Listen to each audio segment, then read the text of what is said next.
مساء الخير عليكم حبابي ومرحبا بكم من جديد على قناتي وقناتكم شيوات انصاف. كنتمنىكم تكونوا بخير وفي احسن الاحوال، ويلقاكم هذا الفيديو هذا في تمام الصحه والعافيه. معكم فرح، فيديو جديد واقتراح جديد. الاقتراح ديال اليوم ان شاء الله غادي نفيعكم في رمضان ان شاء الله. فحبيت انني نشارك معكم هذه التحليه اللي صراحه كتجي خطيره بزاف وكتجي رائعه رائعه. هي ان شاء الله غادي تولي معتمده عندكم وغادي توليو مدمنين عليها، لان فعلا كتستحق التجربه وفعلا كتجي غزاله وكتجي رائعه في المذاق ديالها. تبعوا معايا الفيديو للاخير ان شاء الله، ندوزو المكونات وطريقه التحضير، وما تنسونيش كيف العاده بلايكاتكم الجميله وتعاليقكم ايضا الجميله، وتشتركوا في قناتي الا كانت هذه اول زياره لكم، وندوزو المكونات على بركه الله. في كاسرونه عندي 800 ملي ديال الحليب اللي غادي نضيف ليه 4 المعالق كبارين ديال بودره النشا اولا المايزينا، وغادي نضيف ايضا واحد 3 المعالق كبارين ديال السكر سنيده. بالنسبه للسكر راه تيبقى كيف العاده على حسب الذوق ديال كل واحد، ممكن نقصوا الكميه اولا تزيدوا الكميه ديال السكر.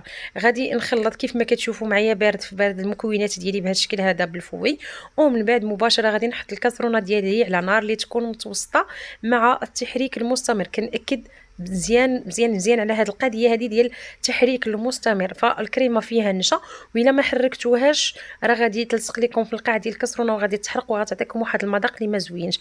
فلذلك كنأكد من بعد ما تحطوا الكسرونه على نار مهيله فمره مره تحركوها حتى كتوجد عندكم الكريمه ديالكم وكتعقد بهذا الشكل هذا. ومن بعد غادي تحيدوها من فوق النار، ومباشره غادي نضيفوا لها هنا واحد 2 اكياس ديال السكر فاني اللي غادي يعطيوها واحد المذاق وواحد النكهه اللي زوينه بزاف بزاف. غادي نضيف كيف ما شفتوا معايا 2 اكياس ديال سكر فاني، وغادي نضيف ايضا 2 علب ديال الياغورت كريمي ديال الفاني. من الاحسن تستعملوا هذا الياغورت هذا الاخضر، فهو كيخلي لنا هاد التحليه هذه يجينا القوام ديالها كريمي اكثر. كيف ما شفتوا معايا غادي نضيف هنايا 2 ديال العلب يكونوا بمذاق الفاني، ومن بعد غادي نخلط جميع العناصر ديالي مع بعضياتهم مزيان مزيان حتى كينسجموا. صدقوني البنات راه هاد التحليه هذه كتجي خطيره بزاف في المذاق، كتجي رائعه. هنا غادي ندوزو باش غادي نفرغوا الكريمه ديالنا اولا التحليه ديالنا في الكؤوس. ممكن تستعملوا اي كويسات عندكم، الشكل اللي بغيتو الحجم اللي بغيتو. ايضا هنايا غادي نفرغ، انا بغيت باش نديرهم هكايا مايلين، النص ديالهم درتهم مايلين والنص درتهم قادين. خديت الكويسات ودرتهم في هذا المول ديال لي كاب كيك وميلتهم وكنفرغ فيهم الكريمه بهذا الشكل هذا. سمحوا لي هنا راه ما كانش باين فاش كنت كنفرغ في الكريمه في الكويسات. صافي بعد ما فرغت درت 5 ديال الكويسات بداك الشكل، و5 الاخرين غنديرهم عاديين بهذا الشكل هذا كيف ما كتشوفوا معايا.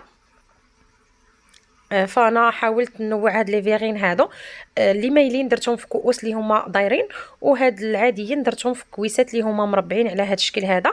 حتى هما عطاوني هنايا 5، فالكميه كامله اللي عطيتكم خرجت ليا 10 ديال الكؤوس. صافي غادي نخليهم حتى كيبردوا، كتبرد لنا ديك الكريمه. وانا غادي ندوزو للطبقه الثانيه، غادي نحتاجو فيها الفرومبواز اولا الفريز، اولا ممكن ديروا مزيج بيناتهم اللي متوفر عندكم. انا كان عندي هنايا الفرومبواز فدرتها بالفرومبواز. خديت هنايا تقريبا واحد 400 غرام ديال الفرومبواز، ضفت ليه 2 معالق حتى 3 المعالق كبارين ديال السكر سنيده، وغادي نخليهم حتى كيذوبوا مزيان مزيان. ومن بعد غادي نطحنهم لان الفرومبواز كان عندي في المجمد، خليته حتى داب مع داك السكر سنيده، ومن بعد طحنته وصفيته هنايا البنات باش كنحيد ليه دوك العظيمات. ممكن نتوما ما تصفيوهش الا بغيتو يبقاو فيه ديك العظيمات، انا ما بغيتهمش فصفيته حيدت له دوك العظيمات. هنايا غادي نضيف ليه واحد الكيس ديال الفلون بنكهه الفريز، وما غاديش نضيفوا السكر لاننا ضفنا السكر في الاول، ضفت 2 معالق كبارين ديال السكر. صافي غادي نخلطهم مزيان ونديرهم على النار حتى كيوجد عندنا هذا الفرومبواز هذا كيوصل درجه الغليان. ومن بعد كنفرغوه على دوك الكويسات ديال التحليه فوق من الكريمه بعد ما كتكون شدات في راسها وبردات مزيان. غادي نقسم الكميه على دوك 5 ديال الكويسات، كندير كل 2 معلقات في كويس بهذا الشكل هذا. صراحه البنات كتجي غزاله غزاله بزاف هاد التحليه وكتجي رائعه، المذاق ديالها كيجي غزال وخلاص القوام راه كيجي كريمي. وبالنسبه للكويسات الاخرين اللي بشكل المائل فغادي نعمرهم بهذا الشكل هذا حتى كتقاد ليا ديك الطبقه ديال الفرومبواز مع الطبقه ديال الكريمه. ومن بعد كندخلهم الثلاجه يعاودوا يبردوا مزيان، وكيكون هذا هو الشكل النهائي ديالهم.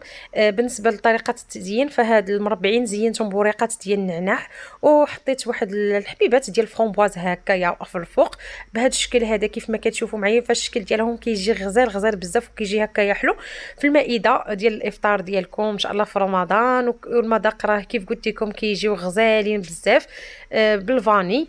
وبالنسبه للشكل الثاني فزينته بدوك بيبيت شوكولا اللي تيكونوا بالالوان، حتى هما جاو زوينين وجاو غزالين في المنظر.